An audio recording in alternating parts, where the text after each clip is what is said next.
Welcome to the Slop Temple. We pray this video helps.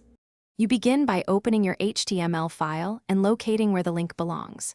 Add an anchor tag, a href equals URL link text /a, replacing URL with the target and link text with readable copy.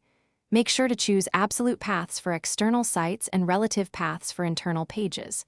Once done, save the file and view it in a browser to confirm the anchor appears. This first step gets you a visible, clickable element fast while keeping structure valid and accessible. Next, enhance the anchor with attributes that control behavior and accessibility. Add target equals blank if you want the link to open in a new tab, and pair it with rel equals nupener nor furrer to prevent security issues like tab nabbing. Include title equals descriptive text or area label equals more description to help screen readers and hover hints. Make sure attributes are semantically accurate.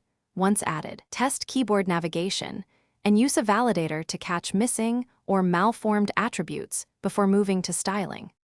Finally, style and validate the link behavior across devices. Use CSS rules for color, hover, active, and visited to convey state and ensure contrast meets accessibility needs. Test links in multiple browsers and on mobile. Check the console for loading or CORS errors if a resource fails. If a link isn't clickable, inspect for overlapping elements, z-index issues, or pointer events. None, and confirm the href is not empty. One key troubleshooting tip. Inspect the element in DevTools to quickly find overlays or missing attributes. Thanks for watching. Consider subscribing if we helped you.